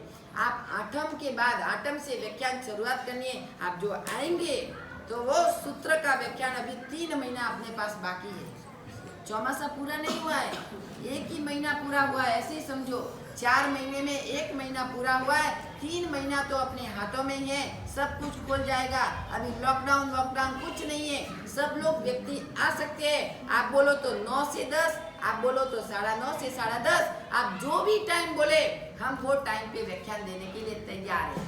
उन सूत्र का व्याख्यान आप सुनोगे तो आपका जीवन एकदम अलग ही हो जाएगा और आपके जीवन में इतनी जागृति आई, अनेक शब्द, इतिहासों के शब्द आपको जानने को मिलेंगे कि इतिहास में हकीकत क्या हुई है, आपको कुछ मालूम नहीं है। आपने रामायण देखी होगी, लेकिन रामायण का वो वैष्णव की रामायण देखते हैं, जैन धर्म की रामायण, जैन धर्म का चरित्र एक अलग होता है। तो उसमें लिखा हुआ है कि रावण ने 3 शिक्षा कैसी दी, वो जब भी आपको टाइम मिलेगा बड़े विस्तार से आपको समझाऊंगी। अभी तो ये मेरे को पूरा करना बहुत जरूरी है। अभी ग्रस्त थोड़े विचार करके पानी के चरणों में, और वो इस तरह आज्ञा सुनकर वैष्णव के रत्न और सुवर्णमय घरों की पत्नी वाली को चारों ओर किलों से सुशोभित नगरी बनाए। फिर प्रभु ने अपने राज्य में हाथी, घोड़े एवं गाय आदि का संग्रह करने पूर्वक उग्र, भोग, राजन्य, चरित्रों 4 कुलों की स्थापना की। उसमें उग्र दंड करने के लिए उस कुल वाले आत्मरक्षक के बाद समझना चाहिए, और भोग के योग्य होने पर भोग कुल वाले वृद्ध गुरुजन समझना चाहिए। समान वय वाले होने से राजन्य कुल वाले मित्र सारे जानना चाहिए। शेष प्रधानी क्षत्रिय कुल वाले समझना चाहिए। अभी गृहस्थ कर्म की शिक्षा। अब उस काल उत्तरों हानि होने से ऋषभ कुमार के समय में कल्प वृक्ष फल न मिल सकने के कारण अभी कल्प वृक्ष भी बंद हो गया। अभी कल्प वृक्ष से कुछ नहीं मिल रहा है। तो फिर वो सब युगलिक आके ऋषभदेव भगवान को कहने लगे कि अभी हम क्या करें, क्या खाए, कैसे खाना, कैसे पकाना, किस प्रकार करना। तो अभी ये देखो वो बोईतर कला की तैयारी, वो बोईतर कला बताते हैं और स्त्रियों की 66 कला प्रभु ने स्थापित करते हैं।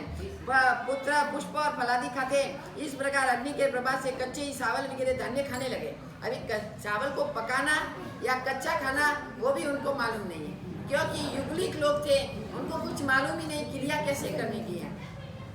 परंतु काल के प्रभाव से वो कच्चे चावल खाने लगे। फिर वह भी न पचने से प्रभु के कहे चावल आदि का हाथ से मसल कर उसका छिलका उतार कर खाने लगे। फिर भी वह न पचते थे।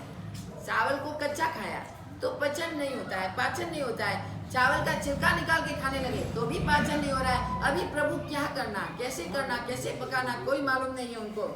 और पत्तों के दानों में पानी से भिगो कर चावल को खाने लगे। इसी तरह भी न पचने दे, कितने एक समय तक पानी में रख कर फिर हाथ में दबाया रखकर उसके हाथ पकार चावल आदि अन्न खाने लगे। कि हाथ में अग्नि है, हाँ, चावल को हाथ में लेकर ऐसे दबा के अग्नि से थोड़ा ऐसा हुआ वो ऐसे करके खाने लगे। फिर भी उनका गुजारा करते हुए एक वृक्षों के परस्पर संघर्षण से नवीनता उत्पन्न हुई। एक वृक्ष परस्पर से अग्नि पैदा हुई, नवीनता। तो फिर वो बलती ज्वाला वाले पूर्ण समूह को ग्रास करते हुए अग्नि को देखकर ये कोई नवीन रत्न है, उनको कुछ मालूम नहीं कि ये अग्नि है कि रत्न है। बेचारे भोले भाले युगलिक, उनको कुछ मालूम ही नहीं, और नहीं मालूम था तब तक तो ठीक था, और जब मालूम पड़ गया तो पाप क्रिया चालू हुई और लोग ऐसे मनुष्य लोक में अभी होने लगे। उसको नहीं मालूम था, भोले भाले थे वो, उनको कभी नरक वरक कुछ था ही नहीं, भोले भाले थे, मर के स्वर्ग में ही जाते थे वो। तो उनको भी लगा कि नवीन कोई रत्न प्राप्त हुआ है, अग्नि प्राप्त हुई। ऐसे बुद्धि से हाथ पसार कर युगलिकों को उसे लेने लगे और हाथ जलने से भयभीत हो गए और वो नवीन अग्नि बच्चा आवाज नवीन अग्नि प्राप्त हुई। तब वो हाथ से उन रत्नों को लेने गए तो उनके बेचारे हाथ जल गए। अभी करने का क्या, ये रत्न है कि अग्नि है कुछ मालूम नहीं। ऋषभ भगवान के पास में गए वापस, और पूर्ण समूह को ग्रास करते हुए अग्नि को देखकर ये कोई, अब तुम चावल आदि अन्न उसमें युगली को ये अग्नि उत्पन्न हुई है, तुम चावल आदि अन्न उसमें डालकर खाओ जिससे तुम्हें सुख से बचेगा। प्रभु ने ये उपाय बतलाया, तथापि पकाने का अभ्यास न होने से उस उपाय अच्छी तरह से जानने के कारण वे युगली के अग्नि में अन्न डालकर फिर पहले जैसे कृपरोध से फल मांगा करते थे जो अग्नि से वापिस मांगते हैं। और उन्होंने क्या किया, अग्नि में उन चावल को डाल दिया और जैसे युगली के पास में पहले मांगते थे वैसे मांगने लगे, अभी मेरा चावल, हमारे चावल वापस दो। वो तो भस्म हो गए जल के, अभी क्या करने का। और कल्पवृक्ष के फल मांगा करते उसे अग्नि से वापिस मांगते, परंतु अग्नि द्वारा उसकी राख हुई। देखकर अरे ये तो राक्षस समान अतरु है, ये तो राक्षस है, सब खा गए के। उनको बेचारे को ऐसे होने लगा और भक्षण कर लेता है, अब तुम्हें भी वापस नहीं देता, यह इसका अपराध प्रभु ने कहकर उसे दंड दिलाएंगे।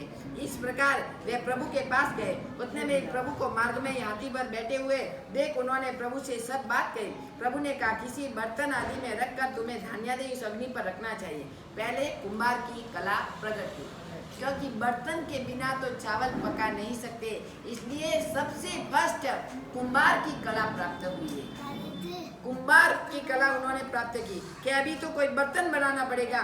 यह कहकर प्रभु ने उसी के बाद मिट्टी का पिंड मंगवाकर उसे हाथी से कुंभ स्थल पर थप्पाकर महावत से उसका बर्तन बनाकर प्रभु ने अपने पहल कुंभकार की कला प्रकट की और कहा कर इस प्रकार का बर्तन बनाकर उस अग्नि में पकाकर उसमें धान्य पकाओ। प्रभु की बताई हुई कला को ठीक तैयार ध्यान में रखकर वे इडली उसी तरह करने लगे। इसी तरह पहले कुम्हार की कला प्रकट हुई, फिर लुहार की कला, फिर दूसरी कला कौन सी, लुहार की, फिर चित्रकार की कला, फिर जुलाई की कला, फिर नापिन और कलारू, 4 कलाएं प्रकट की। इस 5 मूल कलाओं के प्रत्येक के 20 भेद होते हैं। 100 प्रकार का शिल्प होता है। पुरुष की 72 कला, 10 सत्य प्रतिज्ञा वाले, सुंदर रूप वाले, सर्वगुण वाले, सर्व परिणाम वाले, विनयवान, अरंग, कुचले, रुचते प्रभु 20 लाख पूर्व तक कुमार अवस्था में रहे और फिर 63 लाख पूर्ण कर राज्य अवस्था में रहे और लेखनादि आदि गणित में मुख्य थे और अंत में पक्षियों के शब्द जानने की कला है पुरुष की। उन्होंने 72 कला बतलाई। वे लेखन आदि 72 कला निम्न लेखन, गणित, गीत, नृत्य, वाद्य, पठन, शिक्षा, ज्योतिष, चंद्र, अलंकार, व्याकरण, निरुक्ति, काव्य और काव्यवान, निशुंद, रजावान, तुरंगारोहण, उन दोनों की शिक्षा, शास्त्र व्यास, रस, मंत्र, यंत्र, विष, धन्य, गंतवाद, संस्कृत, प्राकृत, पेशादी, अपभ्रंश, स्मृति, पुराण, उसका विधि, सिद्धांत, तर्क, वेदक, वेद, आगम, संहिता, इतिहास, सामुद्रिक विज्ञान, आचरकार, रसायन, कपट, विद्यागन, दर्शन, संस्कार, प्रोग्राम, मणिकर्म, तदोषिका, खिचड़ी कला, अमृत कला, इंद्रजाल, पाताल सिद्धि, रसवती, सर्वकर्णी, प्राचार लक्षण, पर्ण और देश, भाषा, काष्ठ गठन, वशीकरण, पत्र परीक्षा, गारुड़, योगांग, धातु कर्म, केवल विधि और सुकुन रूप पुरुष की 72 कलाएं प्रभु ने सिखाई। पहले कुम्हार की कला, उसके बाद 72 कला प्रभु ने पुरुषों की 72 कला बताई। अब उसके लेखन लिखित हंस लिपि और 18 लिपि की समझनी चाहिए। अब 18 प्रकार की लिपि भी प्रभु ने सिखाई और उसके विद्या ने प्रभु दाहिने हाथ से ब्राह्मी को सिखलाया। ब्राह्मी और सुंदरी को 18 प्रकार की लिपि लिखने की सिखाई प्रभु ने। तथा 1, 10, 100, 1000 अचित हम लोगों का सूरत में छात्रावास था, तब एक पंडित लिपि सिखाने के लिए हमारे लोगों को आता था। वो भी लाख, प्रयुक्त और कोटि, अर्बुद, अब्ज, सर्व, निकम, महापद्मा, शंकु, जलधि, अत्यंत, मध्य, वो प्राकृत भाषा की लिपि होती है ना, वो लिपि सिखाने के लिए आता था। इस प्रकार अनुक्रम से 10-10 गुणी संख्या वाला गणित बाएं हाथ से प्रभु ने सुंदरी को सिखलाया। भरत को काष्ठ कर्मादि कर्म और बाहुबली और पुरुषादि के लक्षण सिखलाए। अभी स्त्री की 66 कला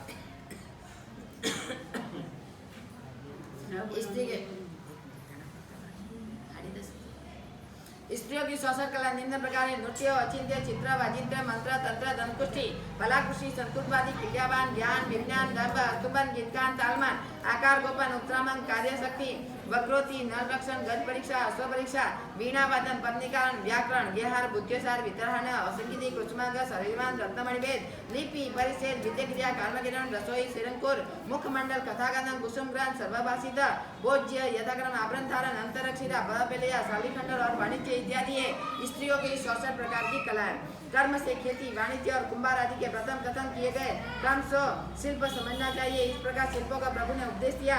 उसका तात्पर्य है कि बातें आचार्य यानी गुरु द्वारा सीखी जाती है, उसका नाम शिल्प, और जो बातें काम करते करते आ जाती है उसका नाम कर्म है। पुरुष के 72 और स्त्रियों की 66 कला, 100 प्रकार का शिल्प, इन 3 वस्तुओं का प्रजा के हितार्थ प्रभु ने उपदेश दिया। अब बाहुबली को उसने अपने 100 पुत्रों को 100 देश के राज्यों पर स्थापित किया। उसने विनीता नगरी का मुख्य राज्य भरत को दिया तथा बाहुबली को बलि देश में तथा तक्षशिला का राज्य दिया। शेष 98 पुत्रों के जुदे जुदे देश बांट दिए। और ऋषभदेव प्रभु ने 100 पुत्रों के नाम इन प्रकार हैं: बाहुबली, संघ, विश्वकर्मा, विमल, सुसंगा, अमर, चित्रांगा, ख्याति, कीर्ति, वर्धन, सागर, यशोधर, अमर, रत्वर, कामदेव, दुर्वा, हस्त, नंद, सूर, सुनंद वगैरह 100 पुत्रों का ऐसे नाम है। अब राज्य देशों के नाम निम्न प्रकार जानना चाहिए: अंग देश, बंग देश, कुलिंग देश, गोड़ देश, सोर देश, कन्नाड़ देश, लार देश, सोरार देश, काश्मीर देश, सोबी देश, आबी देश, चीन देश, माचीन देश, गुजरात देश, बंगाल देश, सीमांत देश, नेपाल देश, जहाज देश, कौशल देश, माला देश, सियल देश और मरुस्थल इत्यादि। अभी प्रभु का दीक्षा कल्याणक। अब जीत कल्प वाले लोकांती देवों का इष्टवाणी द्वारा प्रभु को प्रार्थना करने के समय जाने पर जानकर शेष धन गोपियों को बांट दिया, गोत्रियों को बांट दिया और ब्याह तक कुछ पूर्वक समझना चाहिए। तथा ग्रीष्म ऋतु का पहला काल, पहला पक्ष, चैत्र मास के कृष्ण में चैत्रवती अष्टमी के दिन के पिछले बार सुदर्शना नामा शिबिका में बैठकर उसके आगे देव, मनुष्य और असुरों का समूह चल रहा था। और ऐसे प्रभु विनीता नगरी के मध्य भाग से निकलकर सिद्धांत नामक उद्यान में जहाँ अशोक नाम वृक्ष थे वहाँ आए और शिबिका के उत्तर अक्षर के वृक्ष के नीचे स्वयं 4 मुष्टि लोस करते हैं। और 4 मुष्टि लोस करने के बाद 1 मुष्टि केश का जब बाकी रहे तब वह भगवान के सुवर्ण वर्ण शरीर पर इधर उधर चिचकुराते हुए सुंदर मालूम होने पर भी जैसे सोने के कलश में नील कमलों की माला हो, उसी सुंदरता को देखकर इंद्र महाराज ने प्रभु से प्रार्थना की, इतने केस ऐसे ही रहने दीजिए। भगवान ने वैसे ही किया, 4 मुष्टि लोस किया और 1 मुष्टि केस वैसे ही रहने दिया। कहा कितनी जगह प्रभु का ऐसा प्रतिमा के रूप में भी है, प्रभु की प्रतिमा भी ऐसे केस लटक रहे हैं। 1 2 10:30 तक बात पढ़ो, 10 मिनट ऐसे ही रहने दीजिए। भगवान ने वैसे ही किया। फिर 24 छठ का तप करके उत्तराषाढ़ नक्षत्र में चंद्रयुग प्राप्त करने पर ओग्र, भोग्र, राजगण्य, क्षत्रिय, कुल का मकच्छ, महाकच्छ आदि 4000 पुरुष जिन्होंने यह निश्चय किया हुआ था कि जैसा प्रभु करेंगे वैसा ही हम करेंगे, एक साथ प्रभु ने इंद्र का दिया हुआ एक देव दृष्टि वस्त्र लेकर दीक्षा ग्रहण की। अरहंत कौशलिक श्री ऋषभदेव प्रभु 1000 वर्ष तक नित्य शरीर को विचरा कर उसका ममत्व छोड़कर विचरे थे। देखकर दीक्षा लेकर प्रभु घोर अभिग्रह धारण कर ग्रामों का विचरने लगे। उस समय लोगों के पास अत्यंत समृद्धि होने का कारण भिक्षा क्या होती है, भिक्षा क्या होती है वो भी मालूम है। 13 महीना तक प्रभु को भिक्षा नहीं मिली, 13 महीना। तो उस दिन से शुरुआत हुई वर्षी तप की।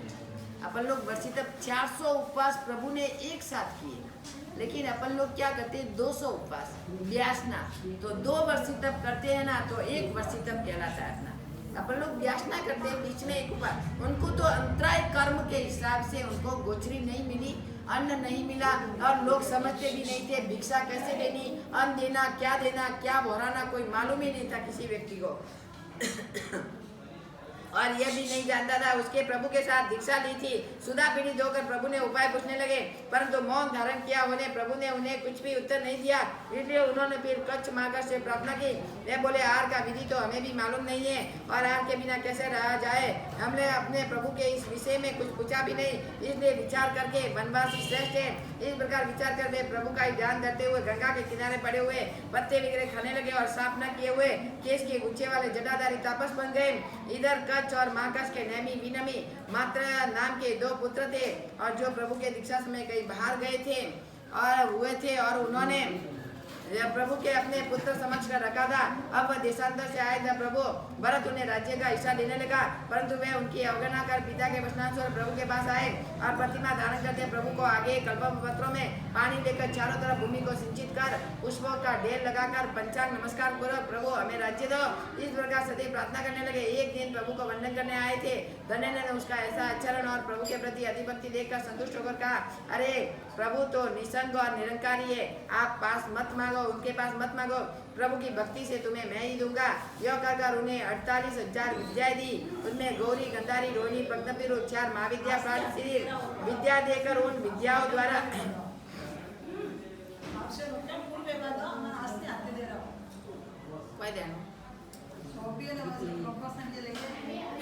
विद्याधर रुचि को प्राप्त कर तुम्हें अपने सगे संबंधियों को लेकर बैताड़ी पर्वत चले जाओ। यहाँ दक्षिण शहर में गोरे, गंधार प्रमुख 8 टिकाओं का रथ कुल, चक्रवाल और 50 नगरों को उत्तर श्रेणी, पंडक, पंचाद और 8 टिकाओं के गगन, वल्लभ आदि नगरों को बसा कर रहो। फिर कृतार होकर वे दोनों भाई अपने पिता और पिताओं को अपना सर्ववंदन सुनाकर दक्षिण श्रेणी में नमी और उत्तर में भी नमी चले गए। श्रेयांश कुमार का दान। अब अंजल लेने में अकुशल समृद्धि वाले लोग प्रभु को वस्त्र आभरण तथा कन्या आदि दान देने लगे, परंतु योग्य भिक्षा न मिलने पर अधीन मन वाले प्रभु विचरने और कुरु देश में हस्तिनापुर नगर में बितारे। वहाँ पर बाहुबली के पुत्र सोमप्रभ का पुत्र सियांश नामक युवक था। सियांश ने रात्रि में ऐसा स्वप्न देखा और मैंने श्याम वर्ग के मेरू को अमृत के कलशों में सिंचित किया, उसमें अत्यंत चौंकने लगा। वहाँ के सुवृद्धि नामक सागर सेठ भी ऐसा स्वप्न देखा और सूर्यमंडल से खिचक पड़ी हुई 1000 किरणों के श्रेयांश ने भी फिर वहाँ स्थापित कर देखा। यह सूर्य सोचने लगा। यहाँ से राजा सोमप्रभ ने उस रात को ऐसा स्वप्न देखा, एक महापुरुष शत्रु सैनिक के साथ लड़ रहा है और वह श्रेयांश की सहायता से विजय हुआ। उस तीनों से सुबह राजसभा में एकत्रित होकर परस्पर अपने अपने सपने कहे। उन पर से राजा आज श्रेयांश को कोई बड़ा लाभ होने वाला है। राजा ने यह निर्णय कर विशाल सभा विसर्जन की। श्रेयांश कुमार अपने घाट जाकर बारी में बैठा था। इतने में प्रभु कुछ भी नहीं लेते लोगों की इस प्रकार कहने सुनी और उधर देखा तो प्रभु पर दृष्टि पड़ी। प्रभु को देखते ही उसके मन में तुरंत यह विचार उत्पन्न हुआ कि मैंने पहले ऐसा बीज कहीं नहीं देखा। इसी तरह हुआ होते श्रेयांश को ज्योतिष्मान ज्ञान पैदा हुआ। उसने स्वयं जान लिया कि मैं तो पूर्व प्रभु का सारथी था और प्रभु के साथ में दीक्षा ली थी। उस वक्त श्री वज्रसेन प्रभु ने कहा कि यह वज्रना भरत से पहला तीर्थंकर होगा, वही ये प्रभु है। इधर इसी समय कोई एक मनुष्य सियांश के यहाँ इक्षुरस के घड़े भरकर भेंट देने आया था और उसमें से एक घड़ा उठाकर सियांश प्रभु के समक्ष होकर बोला, प्रभु यह योग्य भिक्षा ग्रहण करो। उस वक्त प्रभु ने हाथ प्रसार किए, क्योंकि गन्ने का जूस प्रभु को वराया था, इसलिए वर्षी तप का पढ़ना भी गन्ने जूस से होता है। श्रेयांश ने घड़े का सारा रस वरा दिया, परंतु एक भी बूंद नीचे नहीं गिरी। उसकी शिखा ऊपर को ही बढ़ती गई। कहा भी है कि जिसके हाथों में हजारों घड़े समा जाए वह समुद्र समा जाए, ऐसी लब्धि जिसके प्राप्त है ये तो कर पात्र होता है। एक वर्ष तक प्रभु ने भिक्षा ग्रहण कर उसी पर कभी घटना करता है कि प्रभु ने अपने दाहिने हाथ से कहा, अरे तू भिक्षा क्यों नहीं लेता। अब ये कहता है कि ये प्रभु मैं देने के हाथ नीचे कैसे किस तरह रखो, क्योंकि पूजा भोजन दान शक्ति कला पाणिग्रहण कुंभ स्थापना शुद्धता प्रेक्षादि कामों में मैं बढ़ता हूँ। तो यह कहकर जब दाहिना हाथ चुप रहा तब प्रभु ने बाएं हाथ को कहा, भाई तू ही भिक्षा ले। जवाब में बायां हाथ बोला, महाराज मैं तो रण संग्राम में सन्मुख होने वाला अंक गिनने में और बाई करण से सोना तो ये मैं सहाय करने वाला हूँ। ये दाहिना हाथ तो जुआ आदि वेचन खेलने वाला है। ये दाहिना हाथ बोला मैं पवित्र हूँ, तू पवित्र नहीं है। फिर प्रभु ने दोनों हाथ को समझाया और तुम दोनों ने मिलकर राज्य लक्ष्मी उपार्जन की तथा आरती जनों के समूह को दान देकर गुजार किया है। अब तुम भीतर संतुष्ट होकर देने वाले का दया लाकर दान ग्रहण करो। ऐसी ऋषभदेव प्रभु तुम्हारा रक्षण करो। श्रेयांश कुमार के दान से समय नेत्र से आनंद से आंसू की धारा वाणी रूप दूध की धारा और इक्षु रूप की धारा स्पर्धा से बढ़ती गई। उसे विशुद्ध भावना रूप जल से सिंचित धर्म रूप और बुद्धि को प्राप्त होने लगा। उस रस से प्रभु ने वर्षितप का पालना किया। उस वक्त वसुधारा धन की वृष्टि हुई, क्षेत्रोद्भार वस्त्र की वृष्टि हुई, आकाश देवदुंद में वृष्टि हुई, गंगोदक पुष्प वृष्टि हुई, सुगंधमय जल और पुष्पों की वर्षा हुई। अहोदानम इस प्रकार की आकाश में घोषणा हुई। इसी तरह पंच दिव्य प्रकट हुए। तब सब लोग यहाँ एकत्रित हुए। श्रेयांश कुमार ने कहा, हे सज्जनों, सदगति की इच्छा से इस प्रकार साधुओं को शुद्ध आहार की भिक्षा दी जाती है। इसी तरह इस अवसरविनी में प्रथम श्रेयांश कुमार ने दान की प्रवृत्ति की। जो दान की महिमा सिखाई है तो वो श्रेयांश कुमार ने सिखाई।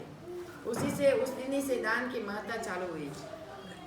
लोगों ने श्रेयांश से पूछा कि तुमने कैसे जाना ऐसा दान देना चाहिए। श्रेयांश ने प्रभु के साथ अपना 8 भवों का संबंध कर सुनाया। 8 भव तक श्रेयांश कुमार का संबंध था प्रभु के साथ। और जब प्रभु दूसरे देवलोक में ललितांग देव थे, 8 भवों का संबंध ललितांग नामक के देव थे, तब मैं पूर्व भव की उनकी स्वयं प्रभा नामा देवी हुई थी। फिर जब वे पूर्व विजय में पुष्कलावती विजय में लोगाग नामक नगर में वज्रजंग नामक राजा थे, तब मैं श्रीमती नामा इनकी रानी थी।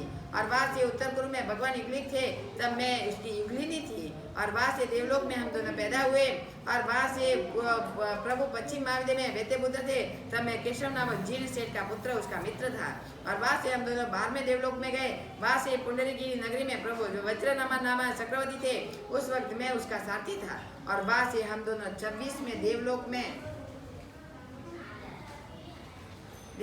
देव हुए तथा यहाँ पर प्रभु का पपुत्र हो।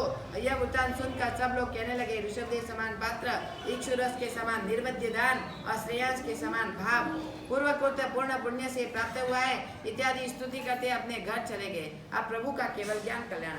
इस प्रकार दीक्षा के दिन में 1000 वर्ष का प्रभु का सतमस काल जानना चाहिए। इससे सब मिलाकर प्रमाद काल सिर पर 1 रात दिन था। उसी तरह से आत्मभावना भावते हुए 1000 वर्ष पूर्ण होने बाद शरद ऋतु का 14 महीना था। 7वां पक्ष फाल्गुन मास की कृष्ण एकादशी से दिन सुबह के वक्त परिमार्दन नामक विनीता नगरी के सागर नगर की बाहर सकटमूल नामक उद्यान में बट के वृक्ष के नीचे 24 रट्टम तप कर उत्तराषाढ़ नक्षत्र में चंद्र युग प्राप्त होने पर ध्यानांतर में वटदेव प्रभु को अनंत केवल ज्ञान केवल दर्शन उत्पन्न हुआ। बोले श्री हरिनाथ भगवान। या वह सर्व प्राणियों के भावों को जानते हुए देखते हुए बेचने लगे। इस तरह 1000 वर्ष बीतने पर विनीता नगरी के पुरीधाम नामक सागा नगर में प्रभु को केवल ज्ञान उत्पन्न हुआ। उसी समय इधर भरत महाराज को चक्र रत्न प्राप्त हुआ। उस वक्त विषय तृष्णा की विषमता के कारण प्रथम पिता की पूजा करो या चक्र की इस तरह भरत की इस तरह से विचार में पड़ गए और परंतु विचार से निश्चय किया इस तरह लोक परलोक में सुख देने वाले पिता की पूजा करने से सिर पर इस लोक में ही सुख देने वाले चक्र की पूजा तो हो गई है। अभी भरत महाराजा विचार करने के चक्र रत्न की 3 बदामणि एक साथ में आए। पहले नंबर में प्रभु को केवल ज्ञान किया महोत्सव, दूसरे नंबर में चक्र रत्न की प्राप्ति, तीसरे नंबर में पुत्र की बदामणि। अभी आप हो तो कौन सी बदामणि स्वीकार करते? पुत्र की बदामणि, बराबर। लेकिन भरत महाराजा क्या विचार करें अपन लोग व्याख्यान देखें तो मैं बड़े विस्तार से आपको समझाऊंगी। हर शब्द आते हैं, एक इतिहास के शब्द आपको जो सुनने को मिलेंगे। इसलिए व्याख्यान में तो 1 घंटा तो आपका दिन में कहाँ भी चला जाएगा। 1 घंटा व्याख्यान तो अवश्य में आप कहेंगे तो पौने घंटा, आप कहे तो 1 घंटा, आप बोलेंगे 1 घंटे में 10 मिनट कम गुरुदेव तो 10 मिनट कम, लेकिन आपको समझाना है और समझना है आपको। तो इतिहास की बातें कहाँ कितनी भी आपको जानने को मिलेगी। इसलिए व्याख्यान में आठम के दिन, आठम से व्याख्यान चालू है 3 महीना तक।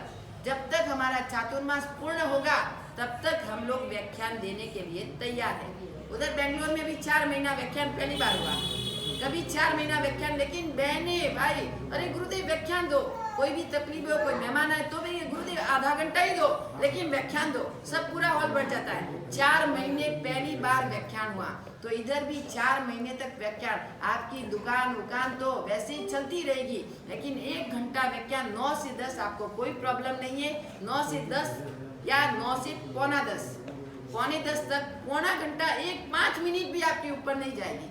मैं बराबर टाइम से चालू करूंगी, टाइम से बराबर पूरा होगा। तो आपको सब जेंट्स लोगों को और बहनों को भी 1 घंटा तो व्याख्यान में आना है। घर का काम आप बाद में करना है, घर का काम तो जिंदगी भर करना है, लेकिन व्याख्यान सुनने को आप पहली बार मिला है तो आप व्याख्यान का श्रुत ज्ञान का उपयोग करना, श्रुत ज्ञान का आप लाभ लेना जरूर।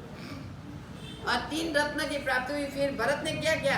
भरत इसी तरह से विचार में बढ़े, परंतु विचार में निश्चय किया कि इस लोक और परलोक में सुख देने वाला है तो पिता की पूजा, केवल ज्ञान का महोत्सव। दूसरा तो सब संसार में सब कुछ हो जाएगा, लेकिन केवल ज्ञान का महोत्सव नहीं होगा।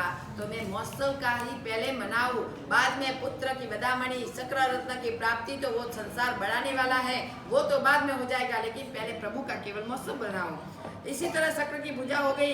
यो सोचकर प्रतिदिन प्रभु को देखने की इच्छा वाली मरुदेवी माता की हाथी की अंबाड़ी पर आगे बैठा कर आगे चलकर अपनी सर्वसिद्धि से अभी मरुदेवी माता रो रही है कि मैं क्या करूं, मेरा पुत्र मेरे को भूल गया है। कितने रोते रोते आँख के पड़ल भी उनके चले गए, रोते रोते बेटे के पीछे। देखो माता को बेटे के ऊपर कितना प्रेम होता है, कितना मोह होता है। चाहे बेटा कैसा भी हो, लेकिन बेटे को कुछ हो गया हो तो माता इतनी दुखी होती है, इतनी दुखी। बेटी को दुख नहीं लगता माता का, लेकिन माता को तो बेटी का दुख अवश्य में लगता है।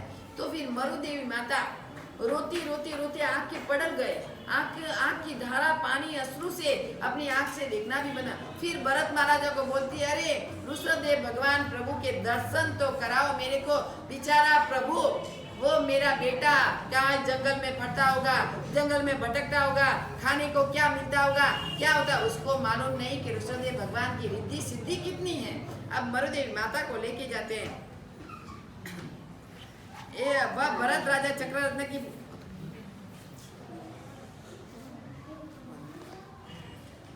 माता, आप अपने पुत्र की रुद्धि तो देखो। अभी मरुदेवी माता को हाथी के अंबाड़ी ऊपर बैठ के फिर वो लेके आता है भरत महाराजा।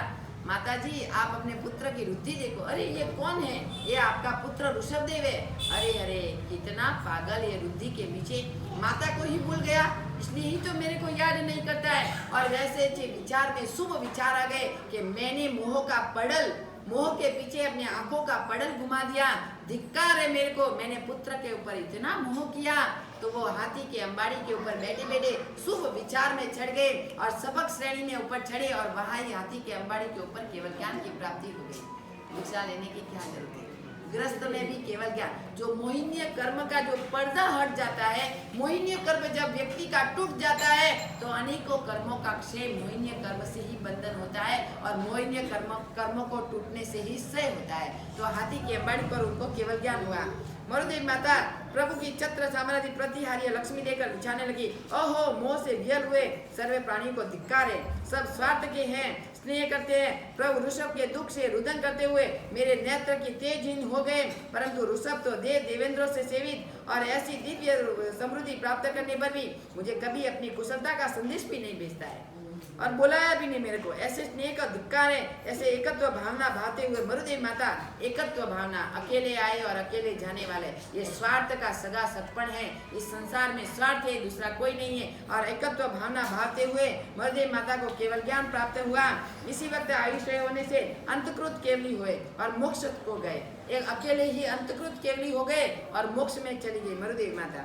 यहाँ पर कभी घटना करता है कि जगन में युगादि ऋषभदेव प्रजा समान पुत्र नहीं है, क्योंकि जिससे 1000 वर्ष तक पृथ्वी पर भटक कर जो केवल ज्ञान रूप उत्तम रत्न प्राप्त किया था, ऋषभदेव भगवान ने तो 1000 वर्ष तक साधना की, तब उनको केवल ज्ञान प्राप्त हुआ। और मरुदेवी माता को तो 1 सेकेंड में हाथी की अंबाड़ी में उसके ऊपर ही केवल ज्ञान प्राप्त और अंतकृत केवली भी वो हो गए।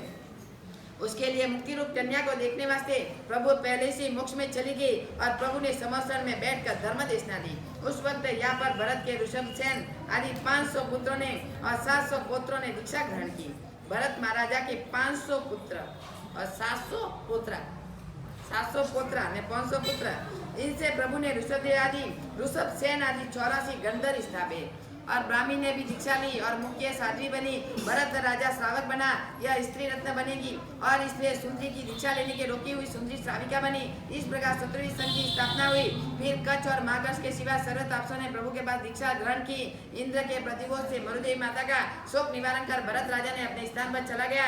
अब भरत महाराजा चक्ररत्न की पूजा कर शुभ दिन में प्रयाण कर 60,000 वर्ष में भरत चंद्र के सहखंडों को साध कर अपने घर वापिस आया, परंतु चक्ररत्न आयुशाला के बाहर ही रहा। कारण समझ भरत ने अपने 98 भाइयों को कहा कि मेरी आज्ञा मानो। यह समाचार एक दूत के मुख से हवाला आया था। उन सब ने एकत्रित होकर इस बात का विचार किया और भरत की आज्ञा मानता था। उसके साथ युद्ध करना विचार कर और प्रभु की आज्ञा अनुसार बदलने के लिए उसने उसके बाद आए। प्रभु ने 42 अध्ययन की प्रबना आधा प्रतिबोध कर वहां दीक्षा दे दी। अब जन सब अधिक संहार होता। इंद्र ने आकर